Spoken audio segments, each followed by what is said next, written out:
विदुर जी कह रहे हैं, ये ध्यान से सुनो, ये अकाल मृत्यु प्रदान करने वाली बात है। जो हरणम च परश्वानाम परदाराभिमर्शनम सुहृदश्च परित्यागस त्रयो दोषा क्षयावह।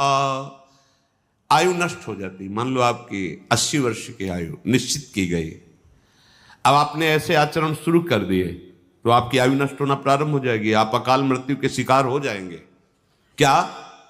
दूसरे की स्त्री को फुसला करके विश्वासघात, मान लो उसके पति से मित्रता की, बड़ा विश्वास दिलाया और उसकी स्त्री का दुर्वासना का खेल, अब आपकी आयु नष्ट होगी। देख लो, इतिहास साक्षी है, नष्ट होना पड़ा। आप क्या चीज हो? जो बड़े बड़े तपस्या से के धनी थे, रावण आदि, विनाश हो गया। कुंभकर्ण जब जगा तब यही कहा, तेरी बुद्धि नष्ट हो गई, जब तू हरण करके लाया था उसके पहले क्यों नहीं पूछा? ये कृत्य तेरे पूरे वंश का विनाश कर देगा। पर ठीक है, तूने मुझे जगाया है तो मैं देखूंगा, पर ये निश्चित बताता हूं, तूने अच्छा नहीं किया, तेरा सर्वनाश निश्चित है। कुंभकर्ण ने उपदेश किया था, तो रावण ने कहा तुम्हें इसलिए नहीं जगाया कि तुम्हें प्रवचन करो, युद्ध करो जाके। ये कार्य आपकी आयु का, श्री का नाश कर देगा, वैभव का नाश कर देगा। आपको अभी लगता है कि नहीं, कहाँ नाश हुआ, मनमानी कर, आने दो, बीज बो गया है, थोड़ा अंकुरित होने दो, फिर तुम्हें खुद पता चल जाएगा। सबसे प्रार्थना है, कानून कानून है, नहीं खुल रहा है तो तुम्हें लग रहा है कि कोई नहीं जा, जिस दिन उसका फल आएगा तो उस दिन हो सकता है आपने वो कार्य ना किया हो जिसमें फंस रहे हो, पर भरपूर दंड मिलेगा आपको, क्योंकि जो जाना नहीं है वही कर्म इस समय ना होने पर भी वो दंड आपको भोगना पड़ेगा। ये बहुत ध्यान से, इसलिए हम रुक के बोल रहे हैं। विदुर जी महाराज साक्षात त्रिभुवन के न्यायाधीश हैं। धर्म, पापियों के लिए यम और धर्मात्माओं के लिए धर्म, यही त्रिभुवन का न्याय करते हैं। ये न्याय विभाग है, जैसे धन विभाग कुबेर जी, जल विभाग वरुण देव जी, वायु विभाग अग्नि विभाग, ऐसे ही ये न्याय विभाग है हमारे त्रिभुवन का। उसके अधिपति हैं धर्मराज स्वयं। वो स्वयं विदुर जी के रूप में मांडव ऋषि के शाप से स्वयं पधारे हुए निर्णय कर रहे हैं। अकाल मृत्यु, आयु का अपहरण, जो मित्र बनाया, विश्वास दिलाया और उसकी स्त्री के साथ, या स्त्री अपने पति पर विश्वास जताकर दूसरे पुरुष से, तो ये मजाक मत समझना कि अरे सब ऐसे नहीं। पति वंचक पर पति रति करई, रो रो नरक कल्प सत परई। बड़ा सावधानी का विषय है। जैसा आपके भाग्य में संविधान है, गृहस्थी में शांत रहो, गंभीर रहो। ये कुछ नहीं है इधर उधर रूप रंग देखकर जो मनमानी आचरण, ये तुम्हारी आयु को, तुम्हारी श्री को नष्ट कर देंगे। दूसरे को विश्वास दिलाकर उसके धन का अपहरण कर लेना, विष दे देना, मार दिया, धन ले लिया, छीन लिया आदि, और संत जनों की अवहेलना करना। जो सुहृदस्य आपको अपने परिवार जैसा दुलार करते हैं, आपको अपनी आत्मा जैसा दुलार करते हैं, वो आपको जो उपदेश कर रहे हैं, आपको जो शासन कर रहे हैं, वो आपके मंगल के लिए, आप उनकी आज्ञा को उल्लंघन, अपमान, अवहेलना, आपकी आयु श्री सब नष्ट हो जाएगी। साधु अवज्ञा तुरत भवानी, कर कल्याण अखिल के हानि। जो इन दोषों से युक्त होता है, अतिमानोति वादश्च तथा त्यागो नराधिपो, क्रोधश्चात्म विधित्सा च मित्र द्रोहश्च तानिषत्, एत एवाशयस्तीक्ष्णा कृंत्या युंश देहिनाम, एतानि मानवान घृणंती न मृत्युर्भद्र मस्तुते। जो हर समय अभिमान में भरा हुआ चेष्टा करता रहता है, उसकी आयु नष्ट हो जाती है, अकाल मृत्यु को प्राप्त होता है। बहुत सावधानी की जरूरत है।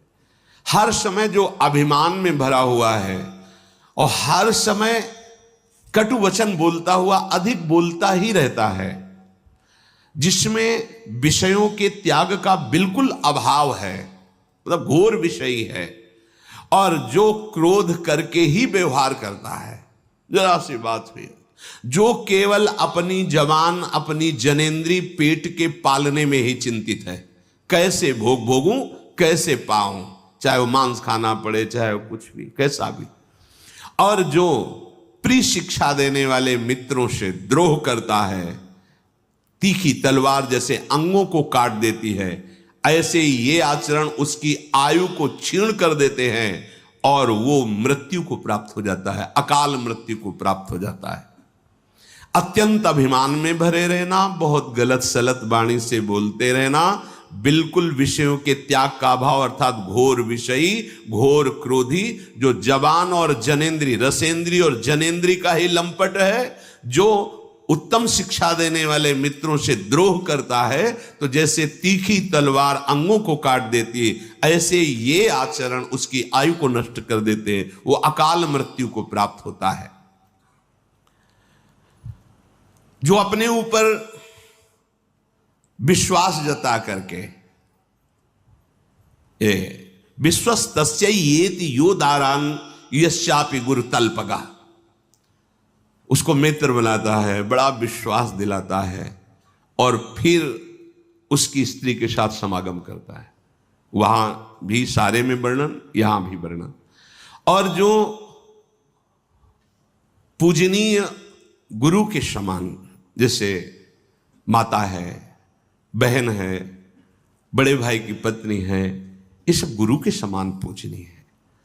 जो इनके साथ गलत कार्य करता है, इनकी आयु नष्ट हो जाती है, इनका बुद्धि नष्ट हो जाती है, इनका श्री वैभव नष्ट हो जाता है। बहुत ध्यान से सुनो, यही हमारी ऐसी गलतियां होती हैं जो हमारी बुद्धि को भ्रष्ट कर देती है, हमारे जीवन को नष्ट कर देती है। पहला, किसी से भी मित्रता करके ऐसी भावना मत करो कि उसके घर में जाकर विश्वासघात करो उनकी पत्नी के साथ, ऐसा। और जो आपकी पूज्या है, जैसे माँ है, बहन है, बेटी है, बड़े भाई की पत्नी, माता के समान मानी गई है, पूर्व में चरण छूते हैं, माँ के समान उसको समझते हैं, तो इनको गुरु तुल्य मानना। जैसे हम गुरु को आदर से देखते हैं, ऐसे बेटी के प्रति, बहन के प्रति, अपनी माता के प्रति, ऐसे बड़े भाई की पत्नी के प्रति हम ऐसे भाव, अगर ये इनके साथ गलत भाव, तो आपकी आयु नष्ट हो जाएगी, आपकी श्री कीर्ति नष्ट हो जाएगी। जो किसी के भी साथ जो नीच आचरण वाली स्त्रियां हैं, अर्थात जो अर्थ आदि के लिए अपने देह को बेचती, ऐसों के साथ उसकी आयु नष्ट हो जाती है, उसका श्री कीर्ति नष्ट हो जाती है। और जो ब्रह्म ऋषियों की प्रति अपराध कर देता है किसी भी तरह का, जैसे रसिक मुरारी जी के चरित्र में आया कि राजा ने जब देखा बहुत संत सेवा हो रही, तो उन्होंने वहां अपना अधिकार जताना, नष्ट हो जाओगे। जो भागवत धर्म की सेवा में भागवत भाव को प्राप्त हुए जन है, तो सारा वैभव उनके चरणों में लुटता है। यदि आप शासक होकर, बड़े अधिकारी होकर, या आप बलवान होकर उसका अपहरण करते हैं, तो आपकी आयु नष्ट हो जाएगी, आपका श्री तेज पुण्य नष्ट हो जाएगा। जो किसी भी अहम में आकर के ऐसे जनों से सेवा कार्य के लिए आज्ञा करता है, संत जनों से, जो ब्रह्म ऋषि जन हैं, भगवत आराधन परायण है, आप बलवान हैं, आप पदाधिकारी, आप ऐसा, और आप उनसे आज्ञा करते हैं, तो आपके सुकृत नष्ट हो जाएंगे, आपकी आयु नष्ट हो जाएगी। जो आपकी शरण में आ गया है, अब चाहे अपने प्राण देने पड़े, पर उसका अहित नहीं होने देंगे। अगर वो शरणागत जो आपके समीप आया है, आपने धोखेबाजी करके उसकी हत्या करवा दी या आपने कर दी, तो इन सब की आयु चाहे जितना प्रायश्चित करें, इनकी आयु लिखा है, प्रायश्चित करने पर भी वेदों की आज्ञा है, सिद्धांत है कि उसकी आयु और वैभव नष्ट हो जाएगा। समय का इंतजार करो, ना तो ऐसे लोगों का संग करे, ना ऐसे कार्य करे। बार बार सबसे प्रार्थना की है, शराब मत पिए। क्यों? क्योंकि ये दोष बहुत भयंकर प्रकट हो जाएगा। जब आप मदिरा के नशे में होंगे तो आपको ये नहीं दिखाई देगा कि सामने कौन है, न बोलने में, न क्रिया में, न चेष्टा में, न चिंतन में, क्योंकि उसका काम ही है बुद्धि को भ्रष्ट कर देना। इसीलिए मना करते हैं हाथ जोड़कर, न तुम्हारे स्वास्थ्य के लिए अच्छा है, न तुम्हारे परलोक के लिए अच्छा है, न समाज के लिए अच्छा है, किसी भी तरह से अच्छा नहीं। मदिरापान करना, परिस्त्री गमन करना, अभिमान भरी चेष्टा करना, अधिक गाली आदि बोलते रहना और विषयों में खूब अनुराग रखना, अर्थात विषयों का त्यागी ना होना, हर समय क्रोध नाक में रखे रहना, अपने रसेंद्री और जनेंद्री के ही भोग का केवल चिंतन करना, मित्र द्रोह अर्थात अपने मित्र पर विश्वास दिलाकर उसकी स्त्री के साथ समागम करना, और जो गुरु के समान पूज्य हैं उनके साथ ऐसी वृत्ति रखना, जो शरीर को बेचते हैं अर्थ आदि से उनके साथ समागम करना, जो ब्रह्म ऋषियों की जीविका को नष्ट कर देना, जो संत महात्मा इनसे आदेश पूर्वक सेवा करवाना, जो शरणागत की हिंसा करवा देना या हिंसा कर देना, इनकी आयु श्री ये नष्ट हो जाती है और वो अकाल मृत्यु को प्राप्त होते हैं। श्री विदुर जी महाराज कह रहे हैं, पंचेन्द्रियस्य मर्तस्य छिद्रम चेदेक मिंद्रियम ततोष्य स्रवति प्रज्ञा धृते पात्रादिवोदकम। महाराज जो अपनी 5 ज्ञानेंद्रियों को वश में नहीं रखता, तो एक भी इंद्री को यदि छूट दी तो जैसे पहले पानी पुराने समय में रखा जाता था, मशक उसे कहते थे, बड़ा सा, उसमें एक छेद हो जाए तो फिर बूंद पानी नहीं रह जाएगा, सब निकल जाएगा। ऐसे ही तुम्हारा पुण्य, तुम्हारी बुद्धि की पवित्रता, एक इंद्रिय यदि बिगड़ जाए तो नष्ट कर देगी। इसलिए सावधान होकर 5 इंद्रियों को भगवत चरणारविंद में लगाना चाहिए। भगवत मार्ग है, लोक में धन और उन्नति चाहते हो, परलोक में भगवत प्राप्ति चाहते हो, तो ये सुधारो करे। षड दोषा पुरुषेणेह हातव्या भूतिमिच्छता, निद्रा तंद्रा भयम क्रोधम आलस्यम दीर्घ सूत्रता। सबसे पहले नींद की बात कही गई भगवत प्राप्ति के मार्ग में, और इस श्लोक में भी ऐश्वर्य वैभव और सुखपूर्वक जीने, इसकी एक सीमा बनाओ नींद की। कोई तो ऐसे महापुरुष हैं कि मतलब भोजन पाके सोते ही रहना, मनो समाधि में ही रहते। क्यों जीवन व्यर्थ करते हो? केवल जो नींद ली जाती है अपनी इंद्रियों को नवीन चेतना देने के लिए। ये कोई सुख नहीं है कि आप 8 घंटे 20 घंटे 10 घंटे पढ़े। ये जीवन पढ़ने के लिए मिला है। अरे खूब नाम जप करो, अच्छे कार्य करो, समाज सेवा, देश से, इसके लिए शरीर मिला है। ये छूट जाएगा इसको। ये जो ऐसे दुलार करके शरीर को रख रहे हो आप, इसकी गति क्या होगी जानते हो? सड़ जाएगा, जला दिया जाएगा। काम निकाल लो, काम ऐसे शरीर को प्रयोग करो जैसे कंजूस आदमी किसी नौकर को लावे, वो 8 घंटा के बाद उसको 500 रुपया देने हैं तो कोशिश करेगा कि 10 घंटा ले, इससे और काम ले ले। ऐसा प्रयोग करो इस शरीर से। कम इसको नींद दो, जितने से आपकी इंद्रियां चेष्टा युक्त रहें, प्रमाद ना आवे। शास्त्रों में संतों ने अनुभव किया, जो अधिक श्रम करते हैं 6 से 7 घंटे बस, अधिक श्रम वालों। साधकों के लिए तो 5 घंटे बहुत पर्याप्त है, और उत्तम साधकों के लिए 3 घंटे। और जब भजन में वृत्ति तदाकार होने लगती तो तमोगुण का नाश हो जाता है। फिर तो उठते बैठते चलते फिरते इंद्रियां कभी श्रमित होती ही नहीं, क्योंकि कबीर कहे हम राय ठिकाना, ठाड़े बैठे परे उताना। कबीर कहे हम राय ठिकाना, परम विश्राम इंद्रियों को भगवान के चिंतन में मिलता रहता है। तो उपासक को जो इस श्लोक में ऐश्वर्य वैभव सुख शांति, परलोक में भगवत प्राप्ति, तो नींद का एक समय रखो। अब तो प्रणाम है भाई, आज की दिनचर्या 10-10 बजे तक लोग सोते हैं, 10 बजे तक। कैसा मतलब कलयुग का प्रभाव पड़ गया है। और उसे आप अपनी दिनचर्या बताते हैं 10 बजे सो के, मतलब नींद खुली तो सूर्य मध्याह्न की तरफ जाने वाले हैं।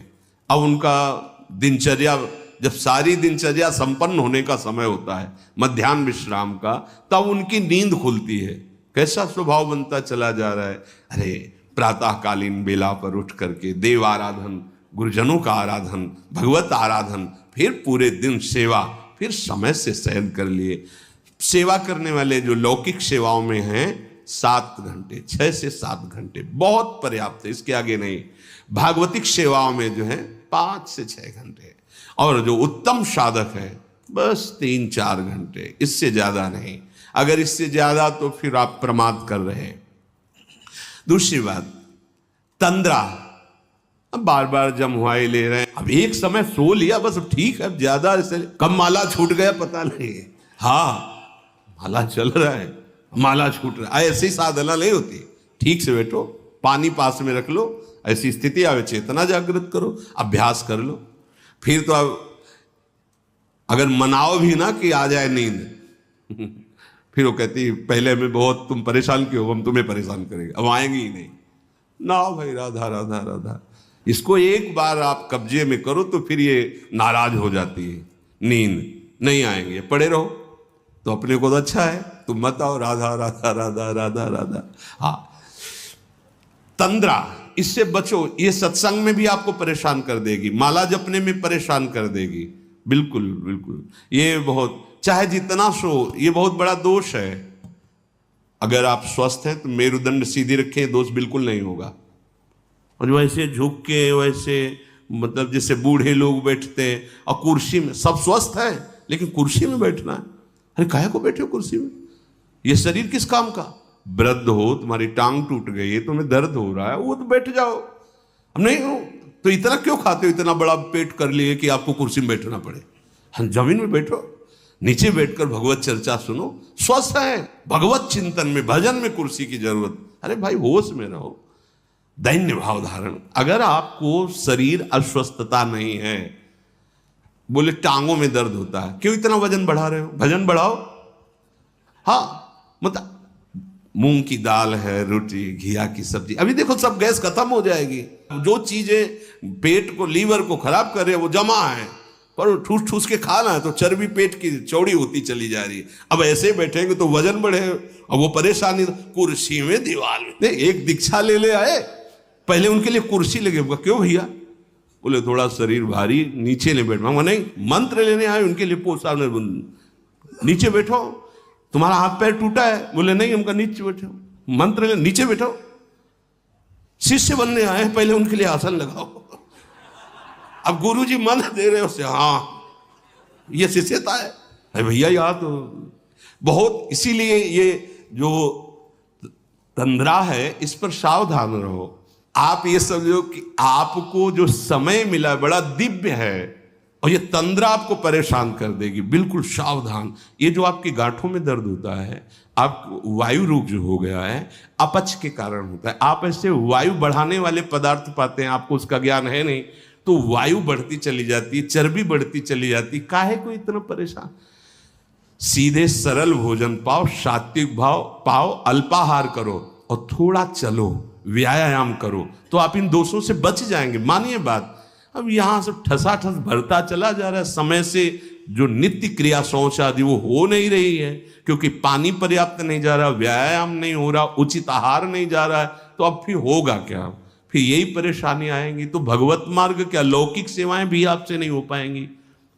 विदुर जी महाराज कह रहे कि तंद्रा को वश में करे और डर कभी ना अपने अंदर आने दे। हर समय हमारे साथ भगवान है। अगर हमारे विधान में चोट लिखी है, दंड लिखा है, तो लाखों लोग साथों हो जाएगा। अगर नहीं है तो कोई नहीं कर सकता।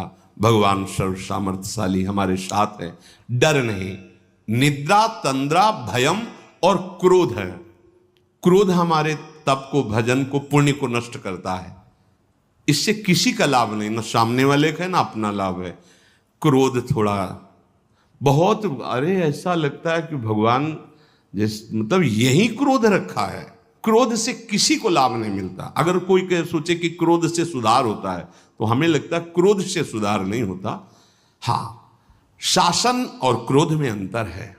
शासन युक्त वचन, आप स्वीकार करते हैं आपने अपराध किया, आपसे गलती हुई, हाँ, तो आप ये भी उसका दंड स्वीकार कीजिए, आप ऐसे रहिए, अब आप इस तरह चल। ये क्रोध नहीं है, ये आपके मंगल विधान। क्रोध किसी को गाली देना, कड़वे शब्द करना, किसी को पीड़ा पहुंचाना कोई अपराध नहीं, जरा सी बात है, आप उसमें बहुत बड़ा झगड़ा कर लेते हो। इससे आपकी बुद्धि परमार्थ से विलग हो जाएगी और लोक में भी आपका मंगल नहीं होगा। विदुर जी कह रहे निद्रा तंद्रा भयम क्रोधम और आलस्यम, आप अपने जीवन के साथ इस तरह का खिलवाड़ न करें।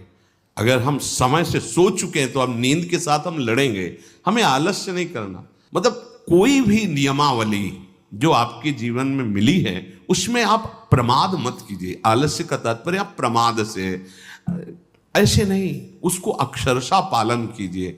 उसमें अगर और सेवाएं आ गई तो फिर निवेदन कीजिए कि अमुक सेवा के कारण हमारी जो आपने दिनचर्या दी थी उसमें बाधा पड़ रही, आप इसका सुधार कीजिए, हमें बताइए कि हम कैसे अपनी दिनचर्या को कर पाए। प्रमाद के द्वारा मत छोड़िए। दीर्घ सूत्रता, कहा था ना कि अगर एक दिन पूरा न हो तो 2 दिन से उसको पूरा कर लेना चाहिए, तो आज नहीं करते हैं, या आगे अपने वर्तमान की सेवा और भजन को आगे के लिए टाल देना, ये लक्षण भगवत प्राप्ति में बहुत बाधक है और लौकिक उन्नति में भी बाधक है। मनुष्य को परम मंगल प्राप्ति के लिए ये समझ लेना चाहिए कि उसका परम मंगल सत्य से ही होगा, असत से किसी का परम मंगल नहीं हो सकता। विदुर जी कहते हैं सत्य से कमाए हुए धन के द्वारा अगर सुख चाहते हो तो दूसरों को सुख पहुंचाने की चेष्टा करो। पशु पक्षी साधु महात्मा देवता भगवत आराधन, ऐसा नहीं कि आपने जो कमाया वो केवल अपने ही भोग के लिए, नहीं, ये शास्त्रीय सिद्धांत है। और कर्म में प्रवीणता पूर्वक लगना, जिस कार्य में लगो बहुत एकाग्र होकर पूरा करके ही छोड़ो, अधूरा कार्य करने वाला स्वभाव नहीं होना चाहिए।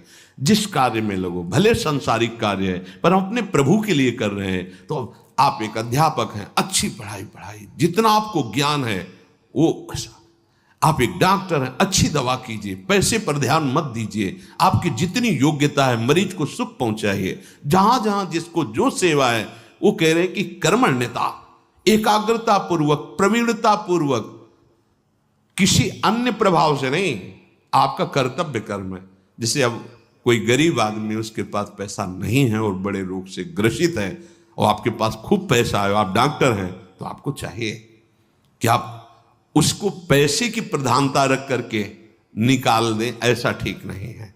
भगवान ने आपको धन दिया है, आपको बुद्धि दी, आप में योग्यता दी, आप 4 लोग मिलकर उसका सहयोग कीजिए, स्वस्थ कीजिए, ये सेवा आपकी भगवत भजन बन जाएगा, भगवत प्राप्ति का हेतु बन जाएगा। आपको विद्या है, आप ट्यूशन पढ़ाते हैं दूसरों से, तो आपकी भी जीवन वृत्ति ठीक है, लेकिन कोई गरीब का बालक है, आप उससे ट्यूशन के पैसे मत लीजिए, उसी विद्या में उसको फ्री बैठा लीजिए। वो आगे चल करके पढ़ लिख कर ऐसा बनेगा जो आपके चरणों की वंदना करेगा कि अगर हमारे वो टीचर हम पर कृपा न करते तो मैं गरीब आदमी पढ़ ही नहीं सकता था। ये ध्यान रखने की बातें हैं। जो जहां है, ऐसी स्थिति में यदि कोई है तो हमें सहयोग करना चाहिए।